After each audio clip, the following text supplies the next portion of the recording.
Al libro de Colosenses, capítulo 1. Siempre es un gusto verlo el día de hoy.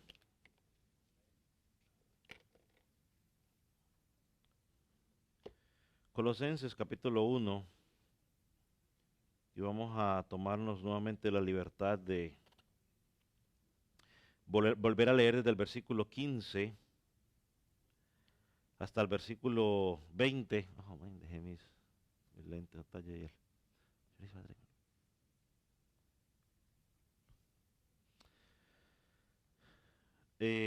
¿Lo tiene? Dice, versículo 15, Él es la imagen del Dios invisible, el primogénito de toda creación, porque en Él fueron creadas todas las cosas, las que hay en los cielos y las que hay en la tierra, visibles e invisibles, sean tronos, sean dominios, sean principados, potestades. Todo fue creado por medio de Él y para Él. Él es antes de todas las cosas, y todas las cosas en Él subsisten. Él es la cabeza del cuerpo, que es la iglesia, el que es el principio, el primogénito de entre los muertos, para que en todo tenga la preeminencia, por cuanto agradó al Padre que en Él habitase toda plenitud, y por medio de Él reconciliar consigo todas las cosas, así las que están en la tierra como las que están en los cielos, haciendo la paz mediante la sangre de su cruz. Amén. Gracias. Puede tomar asiento.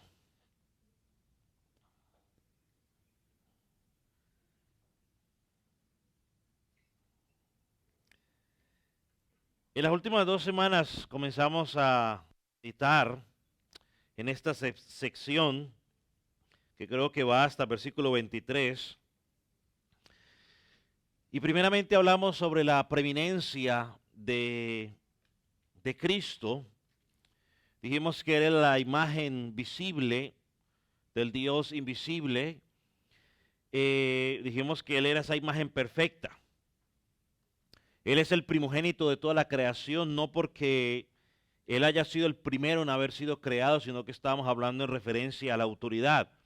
Cristo tiene toda autoridad, Cristo tiene toda supremacía, Cristo tiene todo derecho sobre toda la creación. Eso es lo que se refiere cuando dice primogénito de la creación. También hablamos que Él existía desde antes de la creación y tratamos de hacer una imagen, ¿no? Lo que usted y yo conocemos por principio, por creación o por universo. Bueno, antes de todo eso, Cristo ya estaba presente. Y del versículo 16 y 17 que miramos la semana pasada, dijimos que Cristo fue el diseñador, Cristo fue el creador y Cristo hoy, y si de aquí a 20 años Él no ha llegado, pues Él sigue siendo el sustentador. Bueno, y lo será por la eternidad.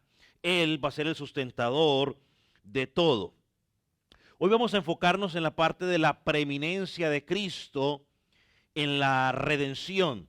Y creo que esta es una de las palabras importantes dentro del cristianismo, ¿no? Cuando hablamos de justificación, de perdón, bueno, redención es una de ellas. Y para ello vamos a estar meditando en los versículos 18 al 20.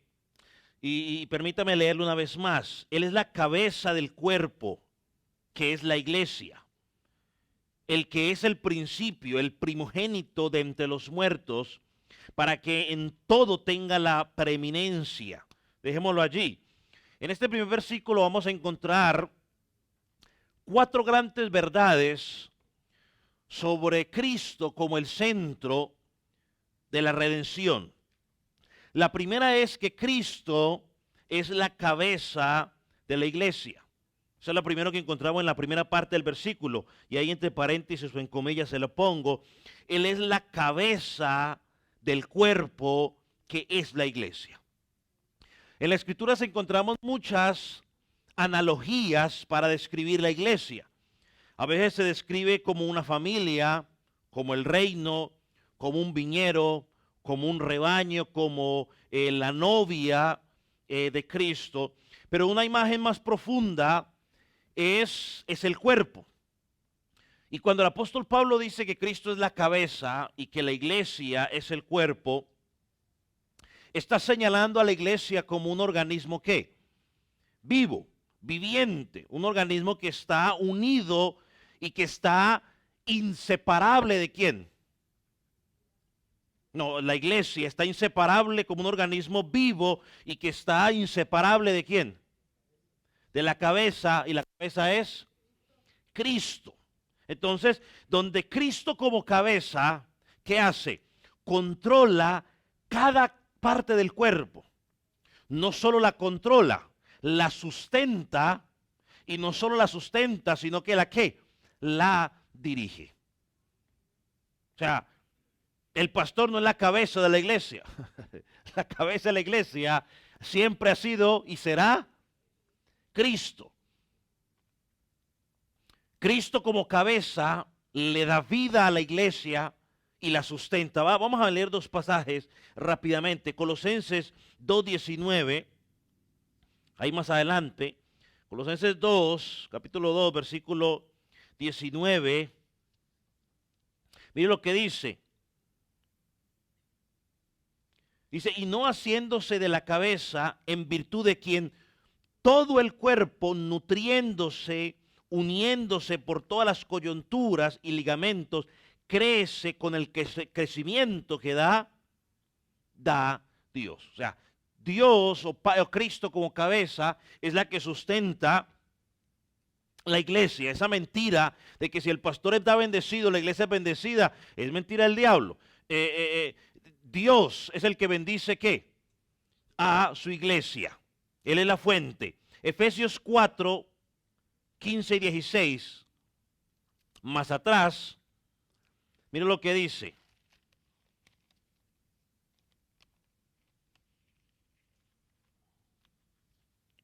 ¿Dónde estamos?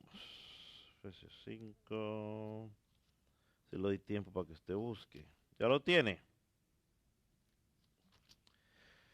Dice, sino que siguiendo la verdad, crezcamos en todo en aquel que es la cabeza. Esto es, ¿quién dice?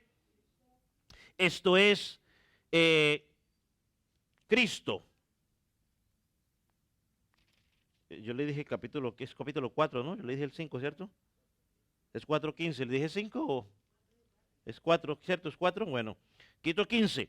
Siendo que la cabeza es Cristo, de quien todo el cuerpo, bien concertado y unido entre sí por todas las coyunturas que se ayudan mutuamente según la actividad propia de cada miembro, vive su crecimiento para ir edificándose en amor. Entonces, grandes verdades. Cristo es el que sustenta la iglesia y usted y yo no somos no somos universos independientes, sino que dependemos ¿qué? De Cristo y de cada uno de nosotros, como dice el pasaje, según la actividad propia de cada ¿qué? Miembro. Vuelvo y le digo, no se puede ser cristiano independiente de la iglesia de Jesucristo. Cristo como la cabeza de la iglesia no solo le da vida, no solo la sustenta, no solo le da crecimiento, sino que Cristo ejerce autoridad sobre la iglesia. Igual que ejerce autoridad sobre toda la creación, Él ejerce autoridad sobre la iglesia. Y eso no lo podemos dejar por fuera. La máxima autoridad en la iglesia es Cristo, no es el pastor. El pastor simplemente es una oveja más, como los demás hermanos que está encargado, digamos, de dirigir o pastorear el rebaño. Pero puede ser llamado a cuentas cuando está actuando fuera de la autoridad de ¿quién? De Cristo. Efesios 1, versículo 20 y 23, dice lo siguiente. Dice, lo cual operó en Cristo, resucitándole de los muertos, sentando a su diestra en los lugares celestiales, sobre todo principado y autoridad y poder y señorío, sobre todo nombre que se nombra, no solo en este siglo, sino también en el siglo venidero. y sometió todas las cosas bajo sus pies y lo dio por cabeza sobre todas las cosas a la iglesia, la cual es su cuerpo, la plenitud de aquel que todo lo llena en todo. Entonces, Él gobierna su iglesia. Él la fortalece, Él la coordina, y usted puede leer eso en 1 Corintios 12, versículo del 4 al 13, no lo vamos a leer. Y ahí lo puede, digamos, entonces lo puede leer en su casa. Entonces la iglesia, como cuerpo, y Cristo como la cabeza, dijimos que nos caracterizamos por una unidad, y como cuerpo todos caminamos hacia el mismo lugar. Aún dentro del cuerpo, quizás no es el tema, pero podemos mencionarlo rápidamente, aún dentro del cuerpo hay diversidad, que significa de que no todos hacemos las mismas cosas o las mismas actividades, pero las actividades que cada uno que hace son necesarias para el funcionamiento ¿de qué? Del cuerpo. Nadie puede decir, bueno, yo soy el cuerpo de la iglesia, pero yo no tengo nada que hacer. No, no, no. Algo tuvo que haber hecho. Dios le dio alguna función dentro del cuerpo de Cristo. Ya es responsabilidad suya meterse en Dios y en la lectura de la Escritura y en conocer su vida y las necesidades de la iglesia para saber cuál es el área de servicio al Señor. Lo segundo que encontramos en el versículo, aquí en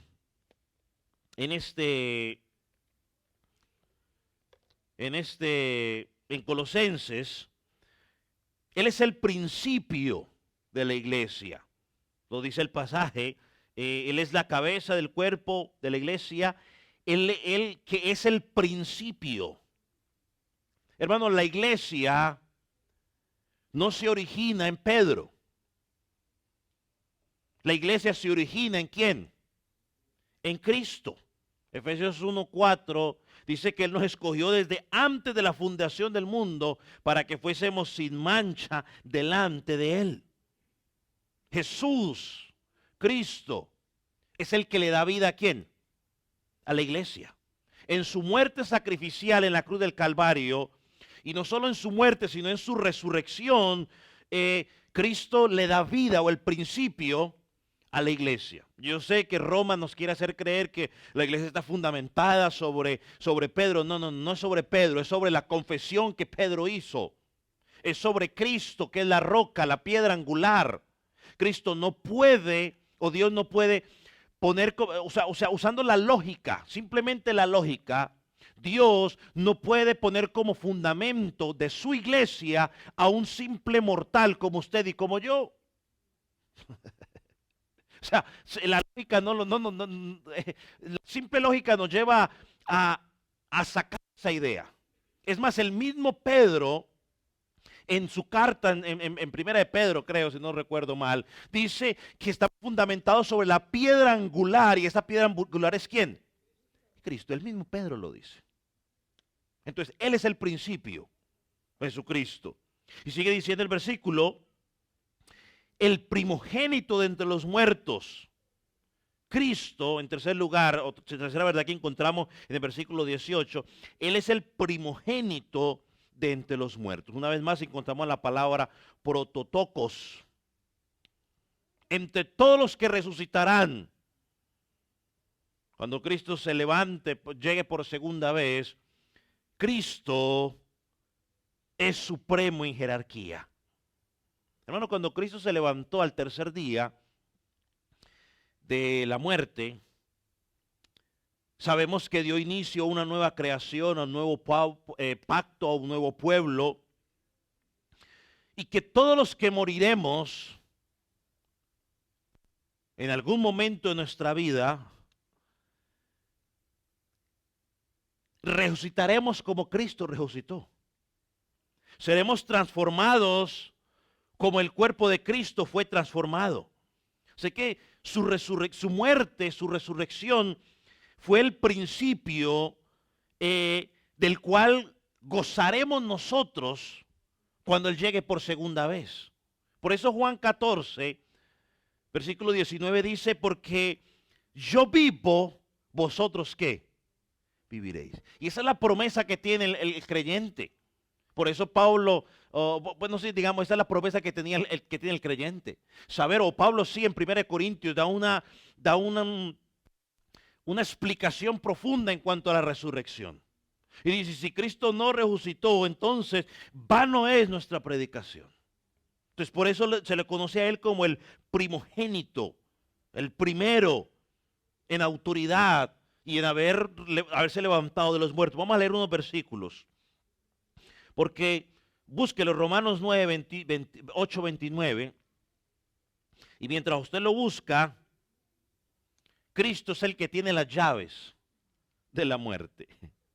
Él tiene las llaves de la vida, él tiene las llaves del reino. Tampoco las tiene Pedro, ¿no? Porque a veces Roma nos dice que es que Pedro tiene las llaves. No. Las llaves las tiene Cristo. Pedro simplemente fue un gran hombre que Dios usó mientras estuvo aquí en la tierra, pero un hombre como usted y como yo, propenso ¿a qué? A fallar. Pero las llaves las tiene Cristo de la muerte. Él tiene la autoridad sobre la vida, sobre la muerte, la tiene Cristo. Romanos 8, 29, lo tiene. Mira lo que dice Romanos 8, 29. Porque los que antes conoció, también los predestinó para que fuesen hechos conforme a la imagen de su Hijo, para que Él sea el primogénito entre muchos hermanos. Ahora vaya a 1 Corintios 15, que mencionamos hace un rato. 1 Corintios 15 y versículo 20.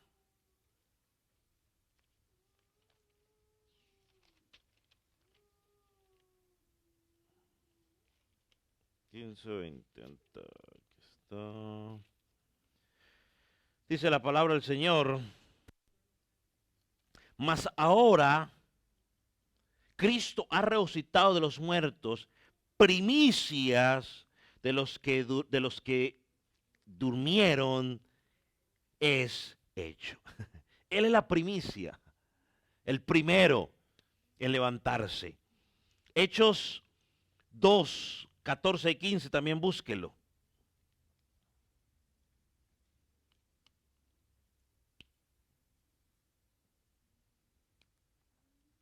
Ahí más atrásito. Hechos capítulo 2.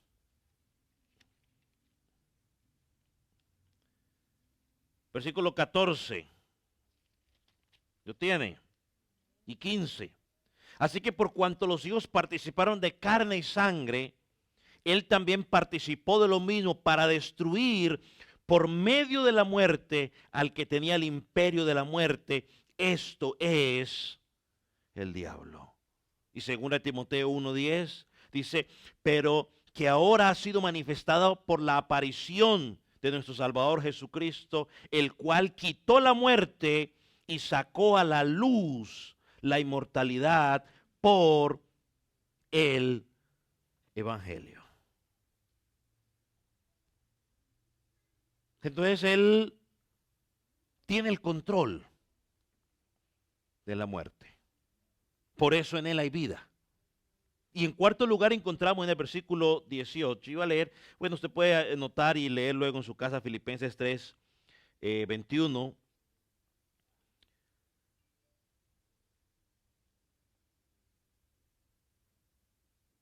Pero la cuarta cosa que encontramos en este pasaje es que no solamente Él es la cabeza de la iglesia, no solamente es el principio, no solamente es el primogénito de todos los muertos. Como consecuencia de esto, dice, para que tenga toda la preeminencia, es decir, Cristo es el primero en todo. En cuarto lugar, Cristo es el primero en todo, dice el versículo, para que tenga toda la preeminencia. Bueno, como resultado de la muerte y la resurrección, Cristo tiene el primer lugar en todo. Es lógico pensar que si Él es el punto de referencia donde parte el universo, que si Él es el primero en rango, en autoridad en el universo, que si Él es el que sustenta el universo, que si Él es el que gobierna toda la creación, que si Él es la cabeza de la iglesia, si Él es el principio, el primogénito de toda resurrección, hermano, Él tiene el derecho de ser preeminente. Él tiene el derecho de supremacía en todo y sobre todo. Y Pablo lo resalta, ¿no? En ese versículo 18, porque dice, para que en todo tenga preeminencia. Es decir, Cristo tiene que ser el centro. Y eso lo hemos dicho hasta el cansancio en esta congregación. Cristo tiene que ser el centro en todo. Para el creyente, pastor, ¿y cómo es la aplicación para nosotros? Bueno, para el creyente, Cristo tiene que ser el centro en todo momento. Cristo no debe ser el centro únicamente los miércoles o los domingos, cuando usted y yo venimos al templo. No, Él debe ser el centro los 7 días de la semana. Usted esté en el templo o usted no esté en el templo. Él debe ser el centro cuando usted está cantando y cuando usted no está cantando. Cuando usted está leyendo su escritura o cuando usted no está leyendo su escritura. Cuando usted está trabajando, cuando usted está en el campo de actividades personales o actividades recreativas. Cristo tiene que ser el centro en todo. El creyente debe vivir de tal manera de que Dios debe ser glorificado en todo lo que hacemos. Dice aquí el pasaje, dice, para que en todo tenga la preeminencia, la supremacía. Nos debemos comportarnos de tal manera de que Cristo en todo momento luzca glorioso.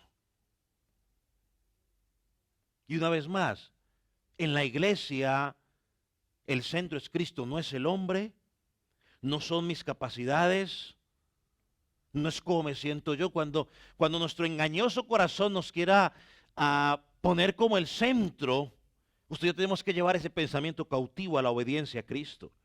Debemos volver al principio. Dice ahí, para que en todo tenga la preeminencia. Y esto quedó bien descrito, si lo podemos mirar así, en Filipenses, ¿no? 2, del 8 al 11, ¿no? No tenemos que buscarlo, usted lo sabe ya de memoria, lo hemos escuchado muchas veces. Dice, haya el mismo sentir que hubo en Cristo Jesús, habiendo que se humilló a sí mismo, siendo obediente hasta la muerte de cruz. Y por lo tanto dice que Dios lo exaltó hacia lo sumo, para que toda rodilla se doble, para que toda lengua lo confiese. Y todo para la gloria de Dios Padre. Entonces Cristo es el centro en todo momento, en todo lo que hagamos. ¿Y por qué? Porque Él es la cabeza. ¿Por qué? Porque Él es el principio de la iglesia. ¿Por qué? Porque Él es el primogénito de los muertos. Por eso. Ahora mire el versículo 19.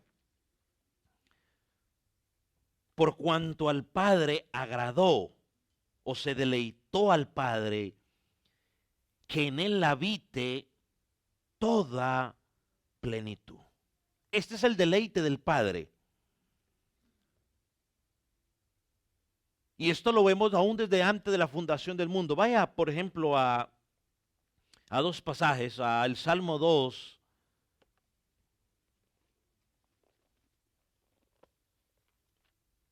O bueno, busque primero Juan. O ya, bueno, pongamos pues Salmo 2 entonces, porque luego los hermanos dicen que yo me les brinco. Salmo 2.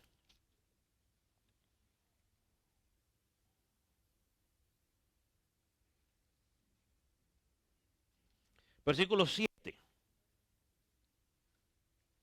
Dice, yo publicaré el decreto. Jehová me ha dicho, mi hijo eres tú. Yo te engendré hoy.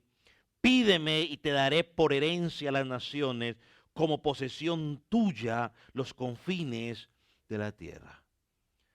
Y en la oración sacerdotal, en Juan capítulo 17, versículo 5, Jesús dice, o Jesús orando al Padre le dice, ahora pues Padre, glorifícame tú al lado tuyo, con aquella gloria que tuve contigo antes de que el mundo fuese.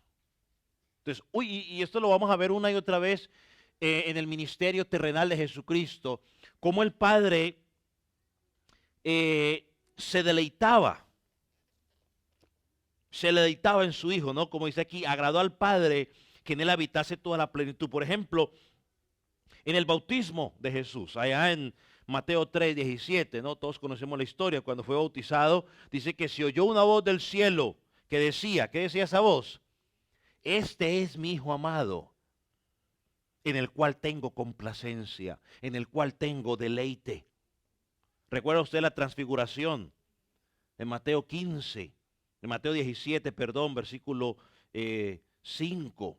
Dice que mientras aún hablaba, una nube lo cubrió y una voz que decía, este es mi Hijo amado en quien tengo complacencia. Y en ese añade, a él oíd. Y aún cuando Jesús anuncia su muerte a Juan, capítulo 12, versículo 28, dice, Padre, he glorificado tu nombre. Entonces vino una voz del cielo y lo he glorificado y lo glorificaré otra vez. Entonces el Padre se deleita en su Hijo y dice el pasaje, y se agradó en él que en él habitase o en él viviera toda plenitud. Sobre esta palabra plenitud, dice un comentarista lo siguiente. Por un lado, en relación con la deidad, Él es la imagen visible del Dios invisible. Y no es tan solo la manifestación suprema de la naturaleza divina, Él contiene toda la deidad. En Él residen todos los poderes y atributos divinos. Eso es lo que significa cuando dice que en Él habitase toda la plenitud. No hay nada que haya quedado por fuera. Y esa plenitud, plenitud y pleroma, significa también totalidad. Y entonces escúcheme esto, hermano, y debemos tenerlo bien claro, no recuerdo si lo puse al frente. Pero los poderes de la deidad, los atributos de la soberanía, no se atribuyeron a una multitud de ángeles o una multitud de seres. Están atribuidos únicamente ¿a quién? A Cristo. Los ángeles no tienen los poderes de Cristo. Los ángeles son poderosos, no son todopoderosos. Los ángeles no son omniscientes, no son omnisapientes. Los ángeles no están desde el principio. Los ángeles sí fueron creados. Cristo no fue creado. Por tal razón no necesitamos nada más, sino, y es parte de lo que el apóstol Pablo está defendiendo a estos falsos maestros que estaban diciendo que necesitábamos algo más. No necesitamos ni ángeles, no necesitamos ni espíritus, nada, porque en Cristo habita toda la plenitud. Ahora, eso lo miramos, el apóstol Pablo sigue tocando este tema más adelante. Vaya al capítulo 2 de Colosenses. Y vamos a mirar el versículo 3 y versículo 10 del capítulo 2 de Colosenses. Lo dice con un amén cuando lo tenga. Dice el versículo 3. En quien están escondidos todos los tesoros de la sabiduría y del conocimiento. En Cristo. Mira el versículo 10. Y vosotros estáis completos en Él, que es la cabeza de todo principado y de toda potestad. Estamos completos en Él. ¿Se acuerdan cuando estudiamos las bienaventuranzas? Que mencionamos esta ilustración de esta isla, ¿no? Chipre, creo, no me acuerdo bien ahora. Que ellos decían que ellos tenían todo lo necesario para ser felices. No necesitaban ir a otro lugar para encontrar felicidad. Hermano, Pablo nos dice aquí que si nosotros estamos en Cristo, ¿estamos qué? Completos. No falta nada. Estamos completos. Sí, estamos en un mundo caído, estamos en un momento donde estamos siendo santificados, formados a la imagen de Cristo. Sí, amén. No lo negamos, pero Cristo dice, si están en mí, están completos. Y sigue diciendo el versículo, porque Cristo es la cabeza de todo principado y de toda potestad. Hermano, Cristo no tiene rival. No tiene rival, no tiene comparación. Y como hijos de Dios somos partícipes de esa plenitud. Vaya a Juan 1:16. Y se lo voy a leer primero en la Reina Valera 60 y luego se lo leo en la Reina Valera 95. Para que mire cómo lo traducen allí. 1:16 dice, porque de su plenitud tomamos todo. Y gracia sobre gracia. De su plenitud tomamos todo. O sea, una vez más, hermanos queridos, la fuente no somos los seres humanos. Es Él. Ahora mire cómo lo traduce la Reina Valera 95. Porque de su plenitud hemos recibido gracia sobre gracia. Amén. Me gustó esa más. De su plenitud hemos recibido gracia sobre gracia. O sea, nos da gracia y sin embargo nos sigue dando gracia. Disfrutamos de esa gracia común. ¿Cuál es esa gracia común? ¿Cuál es la gracia común? ¿Se acuerdan cuál es la gracia común? La que recibe todos los seres humanos. O sea, hoy estuvo un día agradable, ¿cierto? ¿O fue solamente para los que creen en Cristo? Bueno, por lo menos aquí en esta área, ¿no? Por otro lado fue lluvioso, pero eso es para todos. O sea, no es que llueve nomás en la casa de los de afuera y en la casa de los cristianos, no, ahí no llueve, no, en todos lados llueve.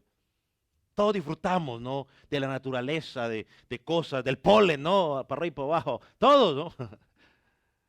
Pero también nosotros disfrutamos de una gracia mayor, que es esa gracia salvífica.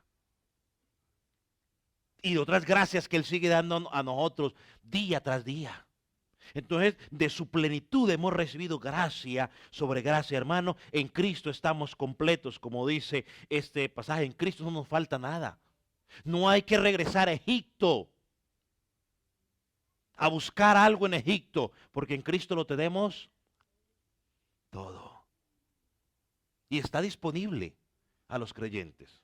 No significa de que porque yo doy una ofrenda más grande voy a tener la mayor oportunidad que el otro. No, eso es mentira.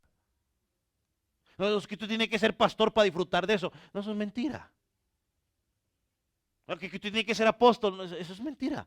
Todo creyente puede disfrutar de esa plenitud para Jesucristo, en Cristo. Esto es una gran verdad. Ahora, yo le voy a leer unas palabras.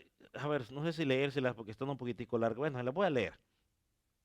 John Owen, un puritano, escribió algo sobre esto. Está un poquitico, unos 2 parrafitos más o menos, van a ir apareciendo ahí. Pero quiero que usted las ponga atención porque dice unas grandes verdades este hombre de Dios aquí.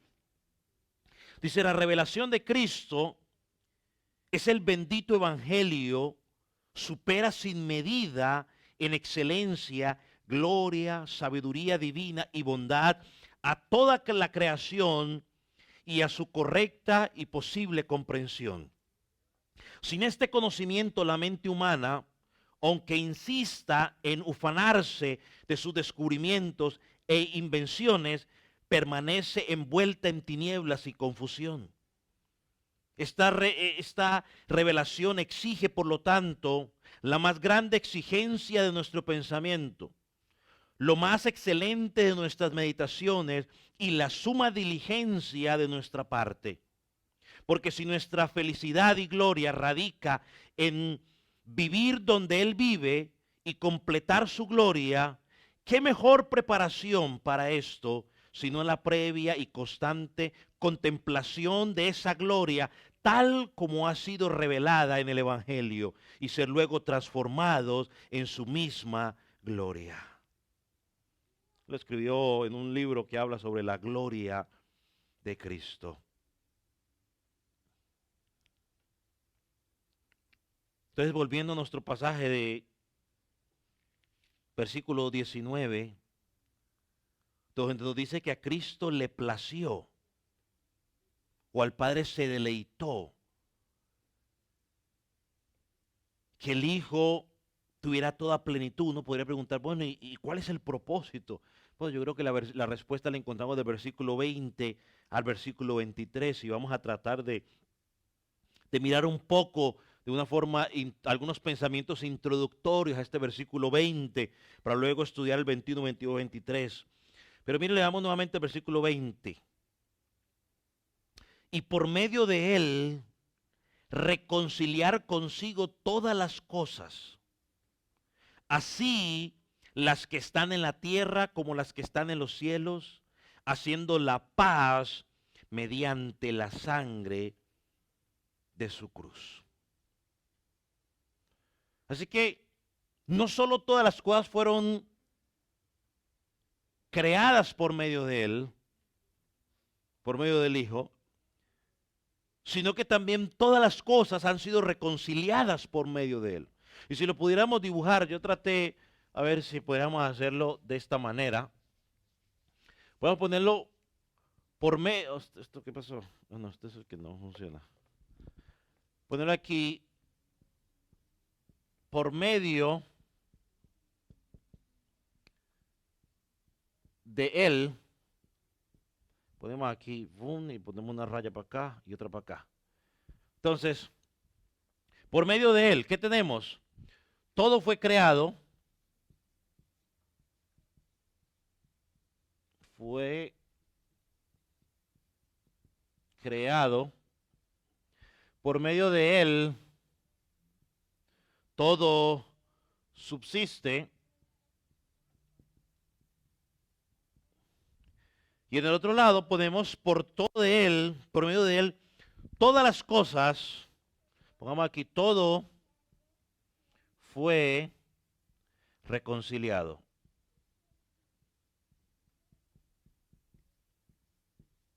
Meta. A ver, yo hago una cosa aquí. Todo fue creado. Y por medio de él, todo fue reconciliado, ¿no? Podemos poner así por medio de él. Y sabemos aquí, cuando hablamos de él, estamos hablando de ¿quién? De Cristo. Vamos a ponerlo aquí por si hay alguna duda. Y esto lo miramos, digamos, en los versículos 16. Y esto lo vemos aquí en el versículo 20. Todo fue reconciliado. Ahora, Orígenes fue el primero en postular la idea universalista, el universalismo, que se conoce por ahí,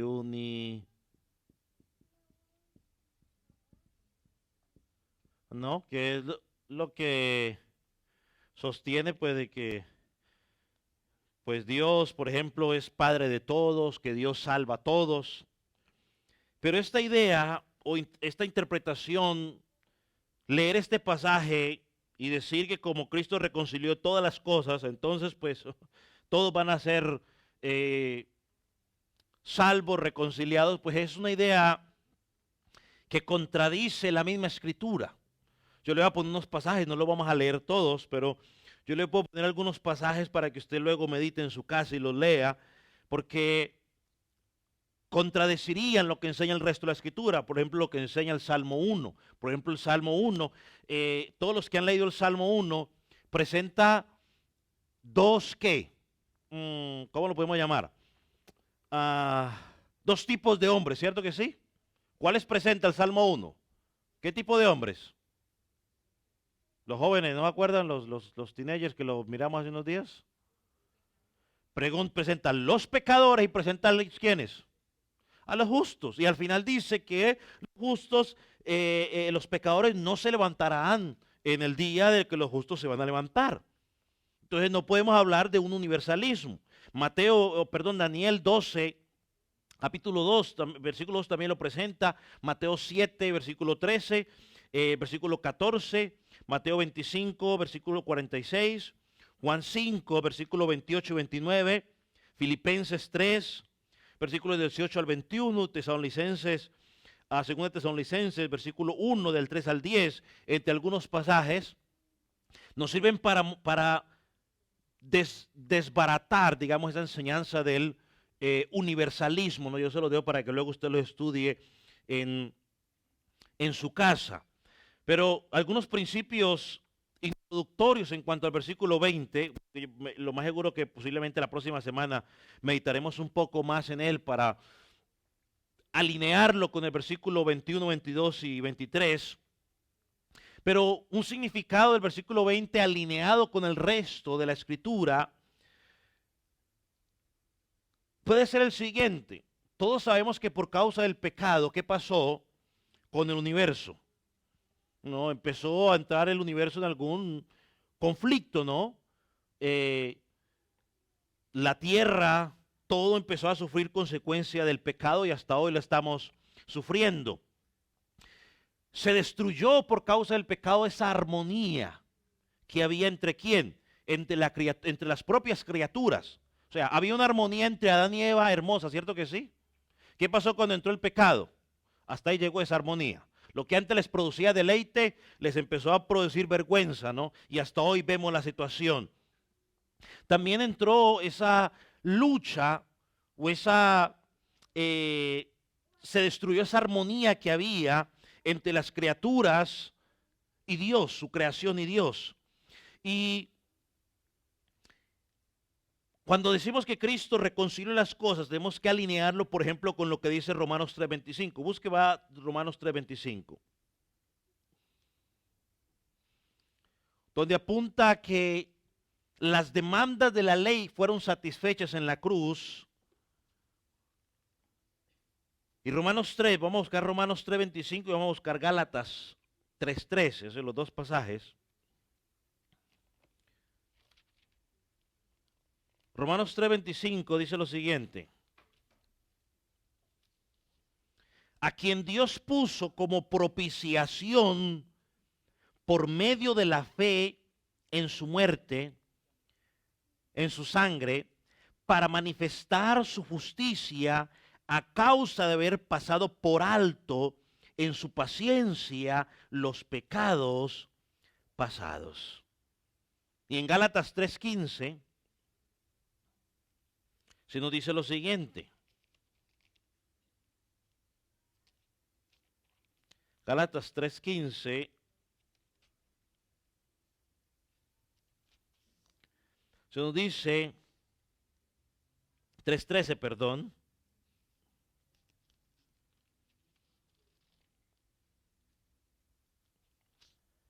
Cristo nos redimió de la maldición de la ley, hecho por nosotros maldición, porque escrito está: maldito todo el que es colgado en un madero. Entonces la armonía que había sido rota por causa del pecado, una vez Cristo muerto, esa armonía fue ¿qué? Restaurada. Por medio de Cristo y su muerte en la cruz, el universo es restaurado otra vez a esa relación con Dios, ¿no? Aunque en el futuro esta restauración será completada. Ahora estamos disfrutando de esa obra de Jesucristo a favor nuestro en la cruz del Calvario. Desde esa posición de autoridad, Cristo gobierna sobre el universo para provecho de la iglesia y para gloria de Dios Padre. Hay muchas cosas que por la obra de Jesucristo hoy y por el favor de Dios hacia su iglesia, el mundo disfruta de esas cosas, aunque ellos no lo quieran reconocer. Pero muchas de las cosas que ellos disfrutan es gracias al amor de Dios. ¿Por quién? Por su iglesia. Ahora, no todos ¿qué es lo que decir?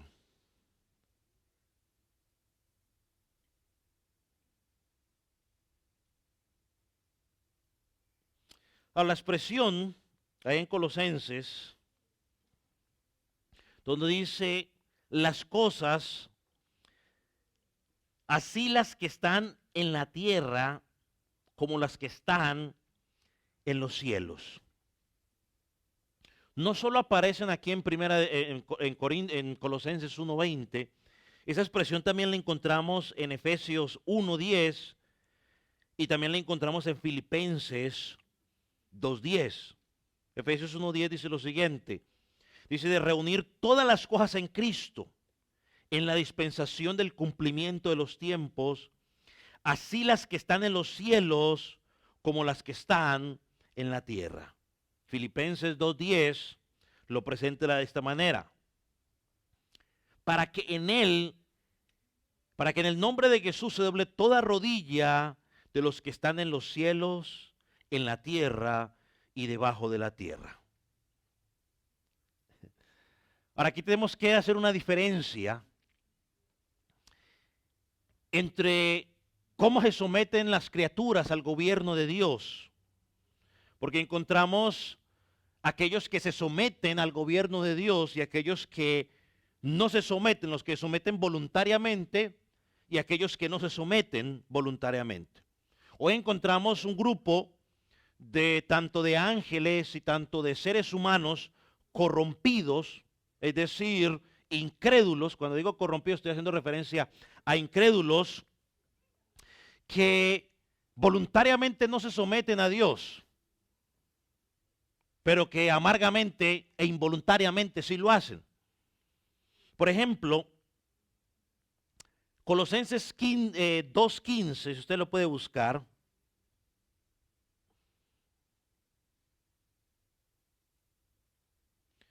Porque en el caso de estos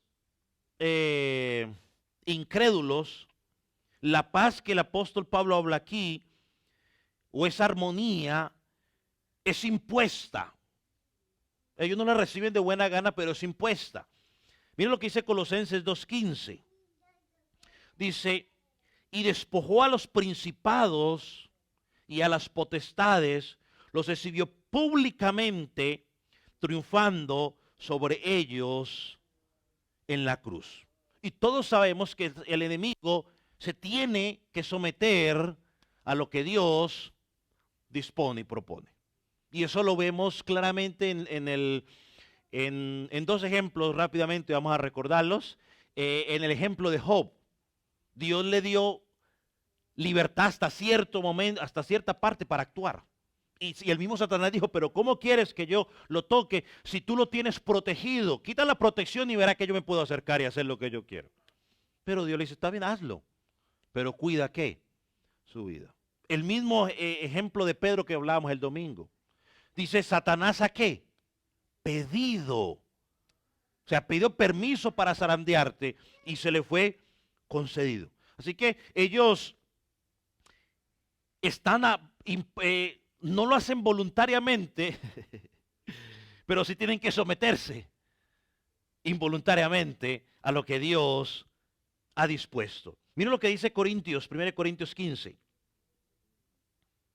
Porque ellos han sido puestos bajo la sujeción de Dios. No sé, yo pensaba mientras usted busca en el ejemplo donde Jesús va a un endemoniado y los endemoniados le dicen, Jesús, has venido ya a atormentarnos antes de tiempo, ¿no? ¿Qué dije? 1 Corintios, capítulo 15, versículo 24 al 28. Vamos a leer estos 4 o 5 versículos. ¿Lo tiene? Dice, luego al fin, cuando entregue el reino al Dios y Padre, cuando haya suprimido todo dominio, toda autoridad y potestad, porque preciso es que Él reine hasta que haya puesto a todos sus enemigos debajo de sus pies. El postrer enemigo que será destruido es la muerte, porque todas las cosas sujetó bajo sus pies. Cuando dice que todas las cosas han sido sujetas a Él, claramente se exceptúa aquel que sujetó a Él todas las cosas. Pero luego que todas las cosas le estén sujetas, entonces también el Hijo mismo se sujetará al que le sujetó a Él todas las cosas, para que Dios sea todo en todos. Y esa es la obra de Jesucristo en la cruz del Calvario. Y aún Efesios, busque Efesios 1, 10. Efesios 1, 10 y versículo 22. Versículo 10 y versículo 22.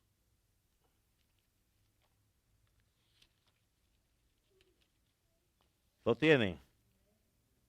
Dice, de reunir todas las cosas en Cristo, en la dispensación del cumplimiento de los tiempos, así los que están en el cielo como los que están en la tierra. Oh, perdón, yo quería leer de la Nueva Traducción Viviente. Mira lo que dice.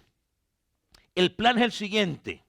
A su debido tiempo, Dios reunirá todas las cosas y las pondrá bajo la autoridad de Cristo. Todas las cosas que están en el cielo y también las que están en la tierra. Ahora mira el versículo 22. Dios ha puesto todo bajo la autoridad de Cristo, a quien hizo cabeza de todas las cosas para beneficio de la iglesia. Entonces, aún el enemigo está sometido a la autoridad de Cristo. Romanos 16, 20 dice que el Dios de paz aplastará en breve a Satanás bajo vuestros pies. Y la otra cara de la moneda, no, ellos voluntariamente no lo hacen, pero les toca someterse al gobierno de Cristo. Pero la otra cara de la moneda somos aquellos que han sido restaurados en su relación con Dios. Y los ángeles que hoy están sometidos a Dios, ellos se someten gozosamente y ansiosamente al señorío de Dios. No hay ángel hoy que no se someta a la voluntad de Dios. Lo mismo como el Hijo de Dios. Hoy puede disfrutar de esa reconciliación con el Padre, donde hoy el Hijo de Dios puede entrar con toda libertad al trono de la gracia en oración, a hablar con su Padre. Y dice disfrutar de esa paz que no es ausencia de problemas, sino esa tranquilidad en el corazón de saber de qué, de que su deuda fue qué, pagada. Una deuda que no podíamos pagar, fue pagada. Entonces la iglesia o el verdadero creyente, hablemoslo así porque hoy todos se consideran iglesia, pero el verdadero creyente que tiene paz con Dios y que se ha reconciliado con Dios, tiene el privilegio de someterse y disfrutar. Y de hecho, los versículos 21 en adelante, el apóstol comienza a ampliar el concepto, ¿no?, de la reconciliación. Leámoslo, preparándolo para la próxima semana. Dice, y a vosotros también, que erais en otro tiempo extraños, enemigos en vuestra mente, haciendo malas obras, ahora os ha reconciliado. Ya comienza a hablar de quién, de los salvos, en su cuerpo de sangre, por medio de la muerte, para presentarnos como santos y sin mancha e irreprensibles delante de él. Si en verdad permanecéis fundados y firmes en la fe, sin movernos de la esperanza del evangelio que habéis oído, la cual se predica en toda la creación que está debajo del cielo, del cual yo, Pablo, fui hecho ministro. Mire, Pablo dice que aún hasta la creación está predicando, ¿no? Está alineado con lo que dice el Salmo 19. Los cielos cuentan la gloria de Dios y el firmamento anuncia la obra de sus manos. ¿Alguna pregunta o comentario sobre esto?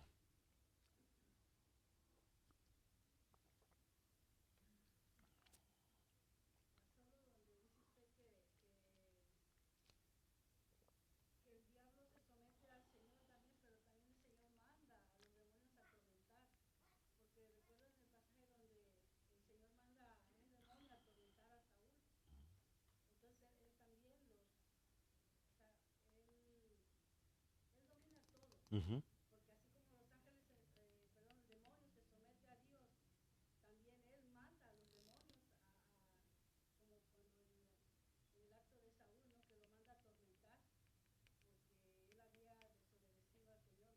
Ujú.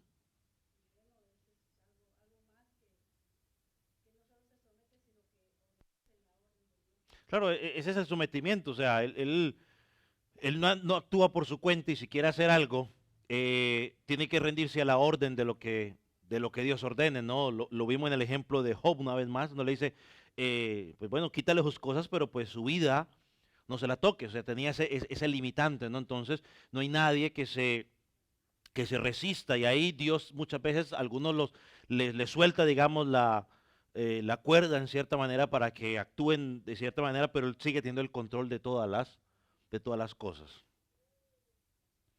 Comentario o pregunta.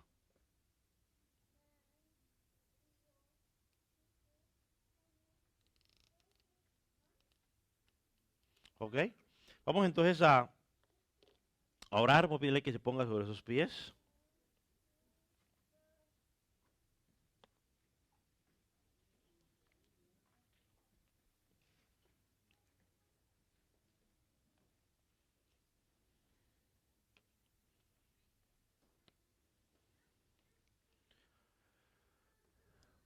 Padre, te damos gracias porque tú no nos dejaste solos, porque eres nuestra cabeza, nos sustentas, nos diriges y porque tú nos mantienes unidos por la obra que hiciste en la cruz. Gracias porque tú resucitaste. Podemos tener la confianza que cuando tú regreses en gloria, Señor, los que han muerto o los que estén vivos, Señor, seremos levantados, resucitados, transformados para estar contigo. Señor, gracias por esa obra, porque en ti habita toda la plenitud, porque el Padre se plació darte esa bendición y porque si estamos en Cristo somos partícipes de esa plenitud, Padre.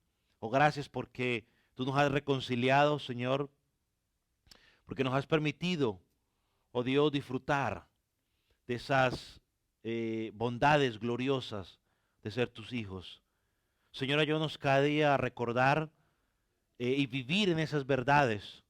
Quizás algunas veces en nuestras mentes o nuestra capacidad limitada, Señor, no entendemos a cabalidad, Señor, pero queremos disfrutar de esas promesas que tú dejaste para nosotros.